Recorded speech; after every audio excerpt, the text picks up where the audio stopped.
Sabias que há caminhos mais altos que os nossos caminhos e pensamentos mais altos que os nossos pensamentos? Pois é, e é sobre isto que eu te vou falar hoje, neste vídeo. Então fica até ao final e certamente vai ser uma mensagem para a tua edificação, para a tua bênção. Quero ler-te 2 versículos que se encontram aqui na Bíblia, em Provérbios, o primeiro, capítulo 16, versículo 25, que diz: há caminho que parece direito ao homem, mas o fim conduz à morte. Em Isaías 55, 9, nós lemos: porque assim como os céus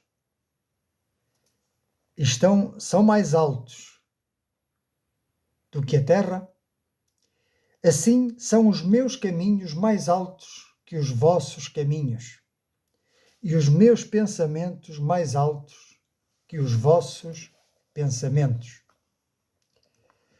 O primeiro texto que nós lemos, Provérbios 16, 25, alerta-nos para uma realidade espiritual importante. A nossa percepção é limitada.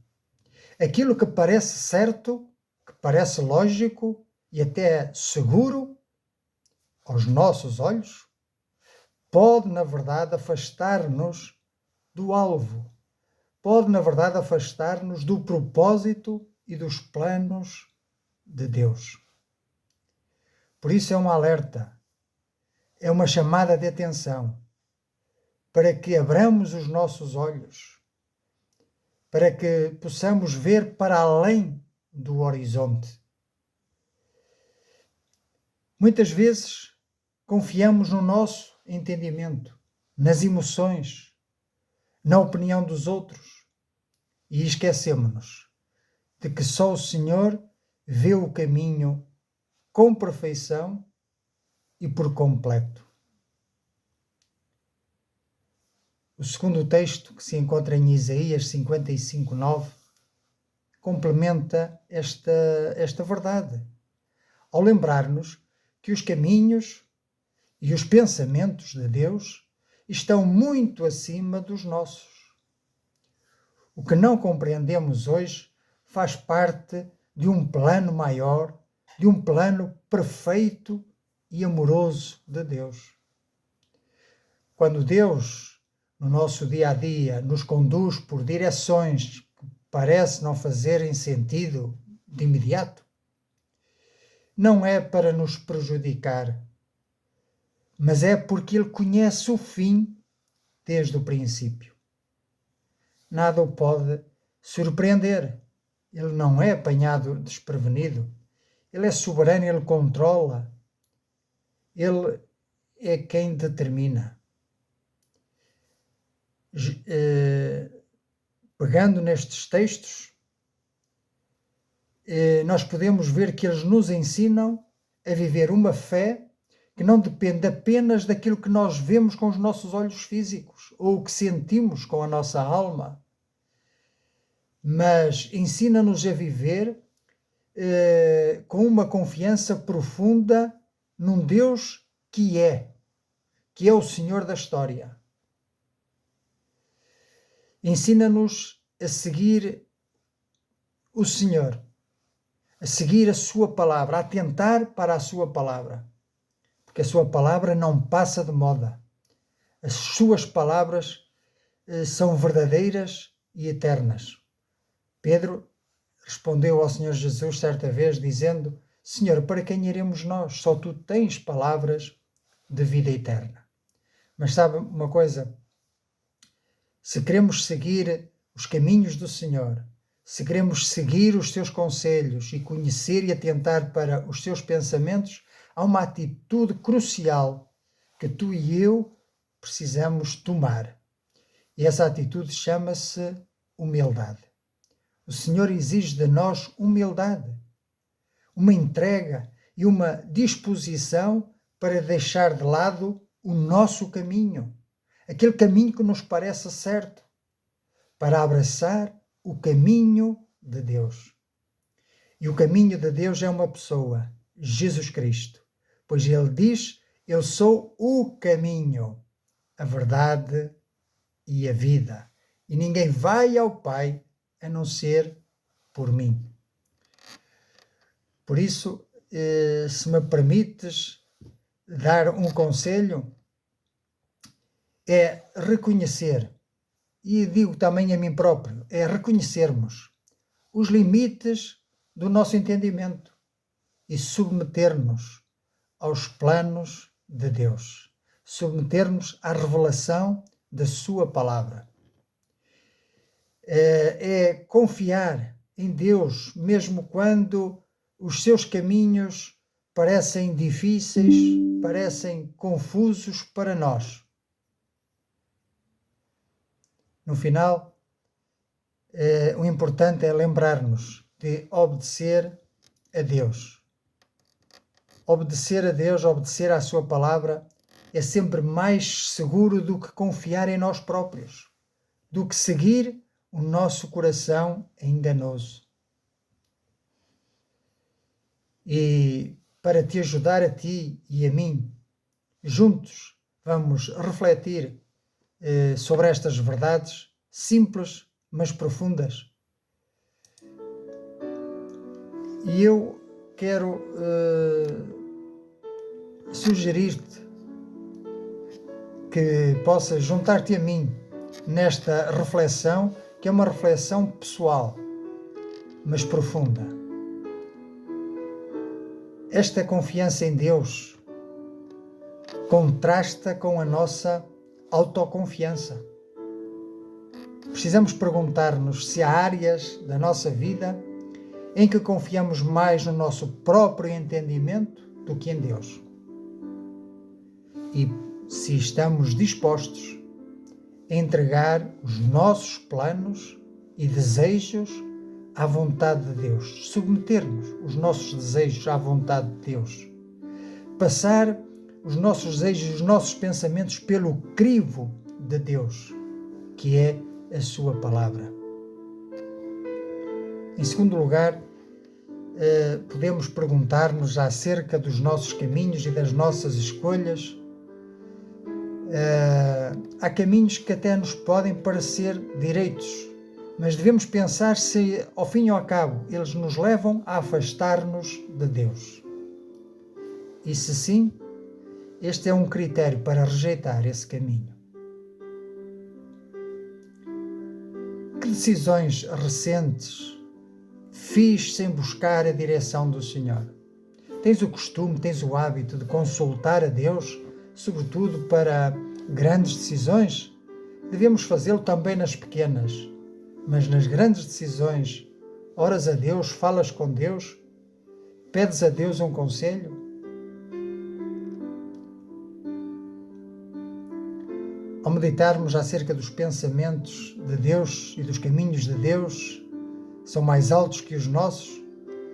Certamente o caminho mais alto de Deus a nosso respeito é o caminho da salvação. E a pergunta é: reconheço que preciso da graça de Deus e do perdão de Jesus para viver de forma plena e verdadeira?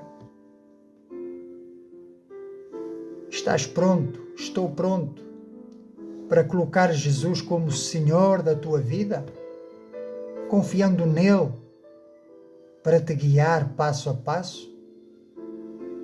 Isto é, estás disposto a tornar-te seu discípulo?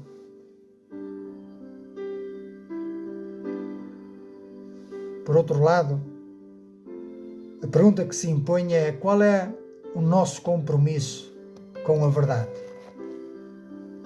Estou disposto a viver pela verdade de Deus, mesmo que isso vá contra a tendência cultural e desejos pessoais?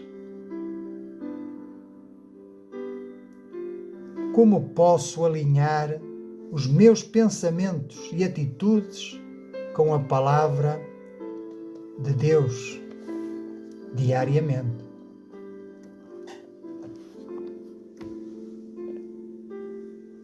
Deus tem pensamentos de bem a nosso respeito e por isso Ele pede de nós santidade e obediência. A pergunta é: que hábitos ou comportamentos precisamos entregar ao Senhor para viver uma vida de santidade? Há lixo na nossa vida que precisa ser varrido?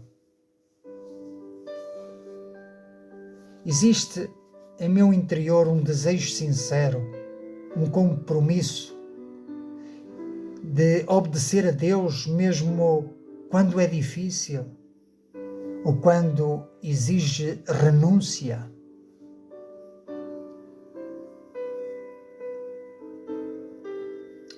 Finalmente, devemos pensar sobre o nosso futuro eterno. Quero que os meus caminhos conduzam à vida verdadeira? Esforço-me por isso? Ou estou seguindo apenas o que parece certo aos meus próprios olhos? Estou pronto a permitir que Deus transforme a minha mente, o meu coração e a minha vida inteira para que eu viva em comunhão plena e diária com Ele?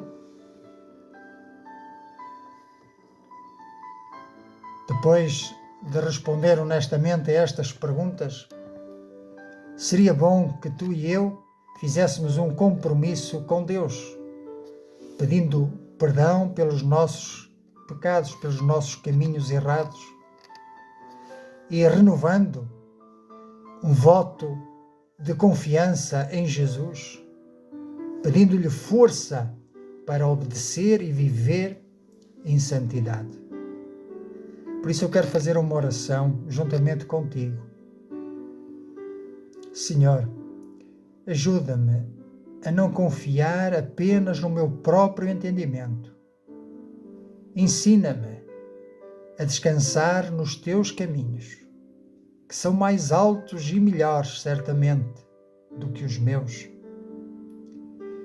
Guia os meus passos segundo a tua vontade. Em nome de Jesus.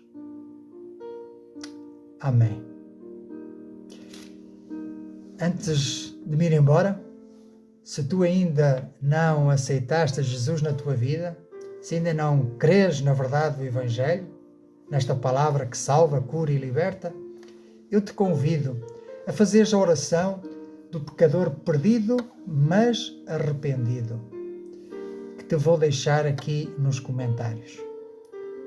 Lembra-te, os pensamentos de Deus são maiores que os nossos pensamentos e os caminhos de Deus são maiores que os nossos caminhos. Por muito bons que sejam os nossos propósitos, os nossos sonhos, as nossas visões, certamente aquilo que Deus tem preparado para nós, diz a Bíblia, nem sequer subiu ao coração do homem, nem sequer nós imaginamos na nossa mente. Coisas boas, coisas maravilhosas. Não troques os bens eternos por estes bens temporais. Vale a pena a renúncia, vale a pena o sacrifício, vale a pena perseverar nesta verdade. Ser firme e constante, sempre abundante na obra do Senhor, sabendo que o nosso trabalho não será em vão. Que assim seja. Vemo-nos na eternidade.